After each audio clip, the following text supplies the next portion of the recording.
How to rapidly improve your credit score. Credit score is one of the most important resources a real estate investor can have. Having good credit makes a real estate investor's life easy. Many real estate investors do not have good credit, which becomes a hindrance. So, we have built this course on how to rapidly improve your credit score. This course will immensely help you in improving your credit score if you just follow the rules and regulations.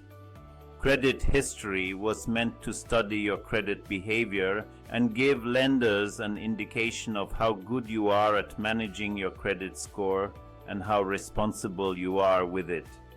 And still, the credit history system and the reporting system are not perfect. Remember, it's made by the lenders for the lenders rather than the consumers. The punishment of the credit reporting system is so harsh that they punish anybody who kinda doesn't follow the rules and regulations so severely for the benefit of lenders. So when I say for the benefit of the lenders, you have to understand that who benefits when you have a bad credit score. It's not you, it's the lenders. So this system is made to punish you in case you don't follow their rules and regulations. So make sure you do follow their rules and regulations. Remember the golden rule. The lenders do not want to lend you money when you need it. They want to lend you money when you don't need it. So if you have an excellent credit score, you will see pre-approved credit cards and all that in your mailbox. But when you are in a bad situation and you need the credit, you will see you won't receive any such mail. How do the lenders know that you're in good shape or bad shape? They monitor you through your credit score. So the credit score system is designed in favor of lenders. It was designed by the lenders for the lenders, and the lenders are the main providers of the data which affects you in your credit score. So please do not be surprised. It's a tool for the lenders to control and manage you in your credit score. It's meant to protect the lenders, not you. One very important thing that you have to understand is that the credit score is managed by a computer software. So nobody is personally looking at your credit score and working through it. It was designed to give you the credit score based on your credit behavior with regards to your credit payments. So, as long as you follow the requirements and the rules, you can have a good credit score because it's not somebody who is biased against you. It's the system. It's a software. It has its requirements. If you follow those requirements, you can have an excellent credit score. So, if you don't have a good credit score, the following rules, if you follow them to the T, will help you get back on track. They will show the credit card companies that you're in desperate need of money, that you can survive without it. Remember the golden rule. The lenders do not want to lend you money when you need it. They want to lend you money when you don't need it. If you follow the following rules, you will definitely have an excellent credit score. So the rule number 1, do not allow anyone to pull your credit score. Remember, you decrease your point or your credit score every time you apply for a new credit. Every time somebody pulls your credit history, your score is adversely affected. To ensure that nobody really pulls your credit score, make sure you don't authorize anybody. You don't give your SIN number. You don't give any credit authorization unless it's absolutely essential. You don't want to lose points without reason. And remember that you can pull your credit history yourself, and in that case, you don't lose points. So it's always a very good practice that you pull your credit score yourself and you take it to your mortgage broker or to your lender and let them see your credit history and ask them if based on that credit that you have pulled, whether you will qualify and if you are eligible at the terms acceptable to you. If they say yes, only then you allow them to pull your credit score. Rule number 2, create regular payments automatically. By creating or making regular automatic payments, you let the lenders know that you actively manage your credit repayments. The lenders do not care if you're making automatic or manual payments. All they care is that they're receiving the money, and they're receiving it on or before the time allotted to you. Rule number 3 is make weekly automatic payments. This helps you in several ways. The credit card companies can see that you're paying attention to your repayments as they receive weekly payments. This gives you some extra points because of your regular payments. By paying weekly, in fact, you are paying in advance of your deadline. You are paying 3 weeks, then 2 weeks, or maybe 1 week in advance. This gains you absolutely some extra points. It also helps you make your payments more manageable because you're paying them in small chunks. Making payments in advance of the due dates gives the lenders an image that you have sufficient funds to pay and you are not in dire need. Rule number 4. Pay off your credit card at the end of the grace period. If you pay off your credit card or pay off the amount that you owe at the end of the grace period, not only you save the interest, but it also gains you the most points, because it gives the lenders the indication that you have the funds to pay on time for whatever you have spent. If you cannot pay off your credit card in total, it's the best practice to at least pay 15 to 20% more than the minimum amount. Because if you just pay the minimum, the lenders will think that you are just scraping by. So even by paying 15 to 20% more, you give them the image that you have some funds on hand and that you can afford to pay more than the minimum, and you are not in dire need of the money. This allows the lenders to report that you are in good standing, and this alone raises your points by several points each month. Rule number 5, never be late for payments. If you are late more than 30 days after the grace period, it will go on your record. Not all credit card companies will inform you before they do that. You will get punished harshly and you may lose up to 100 points for your R2 on your credit score. However much you are paying, so far you pay above the minimum. Make sure you submit it by the end of the allotted time. I've seen clients who have got R2 for 63 cents. I've seen clients who have got R2 for $5, $10 because they just ignored because it was a minor amount. The lender does not care. If you don't pay on time, they have a system. They will just report that you are late. That's it. They have no mercy for you. So even if you are not making payment in one shot, it doesn't matter. Lenders are there for lending the money. They want you to be paying. So far you're paying above the minimum, and you pay it within the time frame allotted to you. It promotes a good standing and it gives you some extra points because you're paying on time. Rule number 6, have more than one credit card. One credit card gives the software, the credit reporting agency, one source of reference regarding your credit reporting, which is not sufficient because not every credit card company reports regularly. Let's say you are hiring somebody and they brought you just one reference. Do you think you will trust that person more, or you will trust a person who has maybe 3 or 5 references? It's the same. Having more than at least 2 credit cards or 2 lines of credit will help you improve your credit score faster, because the system will acknowledge that you have multiple sources of good reference. So your credit reports will get regular updates of reporting. This will help you improve your credit score. And there will be more than one source of reporting of good credit behavior. 40 of the lenders consider that you do not have established credit unless you have at least 2 credit cards with a minimum of total $5,000 credit limit, and at least the credit has been there for 2 years. Rule number 7, follow up with any credit card dispute. Write and full explanation. If there's any credit card dispute or any disputes or any discrepancy that you think should not have been there, you have to explain with your own reasoning and submit it to the credit reporting agency, Equifax or TransUnion. Be consistent and follow up with the credit card company as well, and try to get explanations for them and try to resolve the issue.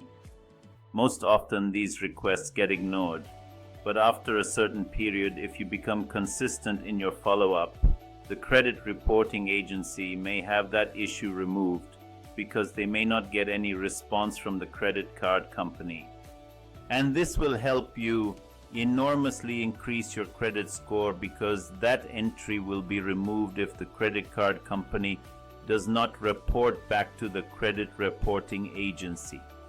Rule number 8, avoid bankruptcy or consumer proposals. Although you may have seen a lot of TV ads, regarding how easy it is to do a consumer proposal or bankruptcy, but I personally, as a real estate investor, do not recommend it because it takes 7 years to 10 years of your investing life away from you. These type of matters are serious matters, and they stay on your credit score for 7 years. So please avoid bankruptcy or consumer proposal at all costs if possible. You can use other techniques which are not commonly taught, which are not commonly shown or promoted, simply because the promoters do not make money in those techniques. These techniques are called debt negotiation techniques, which allow you to negotiate with your credit card companies, with your creditors on the amount of debt and the interest charge. You simply negotiate with them, and majority of them do understand that, and they will be open to discussing that. So the number of years that the record stays on your credit board may vary from state to state or province to province. But it's something not the best to have on your credit score, because as a real estate investor, you will make a lot more money in the 7 to 10 years with that good credit history than without it.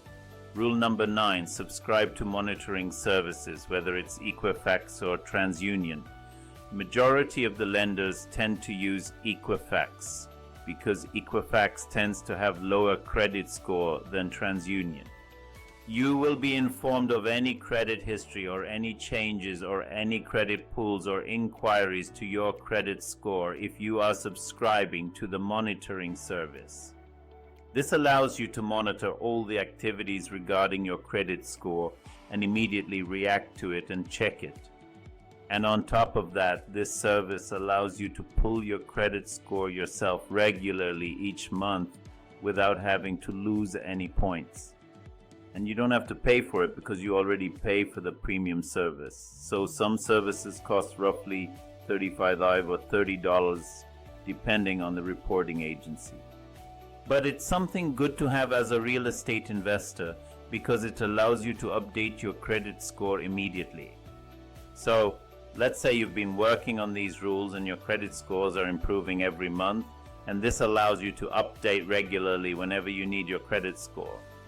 You can pull it without letting anybody else pull your credit history and see if you qualify for the loan or mortgage that you're trying to get without affecting your credit score. Rule number 10, do not share your social security number, your SIN or SSN number with anyone unless it's absolutely needed or necessary. There are many policies made designed to protect the consumer, but potentially anyone with your SIN or SSN number can potentially access your credit history.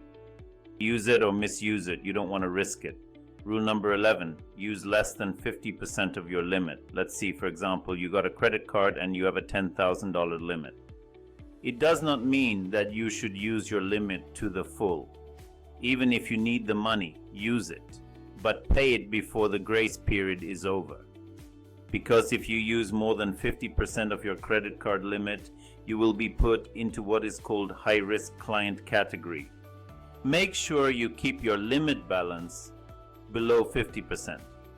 So if you've got 2 credit cards, one has the limit and the other is over 50% limit, It's better to transfer the funds from one to the other so that both credit cards are below 50% limit. Because if you keep your high balances on your credit card for too long, even for a few months or 1 or 2 months, you will get reported as having high limits.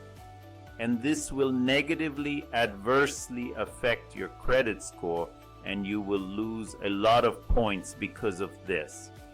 So make sure you keep your credit card limits below 50%. Rule number 12, use your credit cards regularly.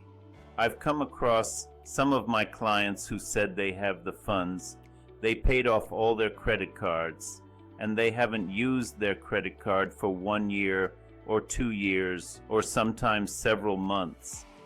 This is a very common mistake people make, that they do not use their credit card or they just use one credit card. Because if you are not using your credit card often, your credit score is not being reported to the credit bureau, because the credit card companies have nothing to report, because there's no activity on your credit cards. So what happens is that credit reporting agencies do not get any information regarding your credit activities. So what they do, better than taking the risk, they would rather drop down your credit score so that the lenders do not take the risk. So you will see a dip in your credit if you are not using your credit card.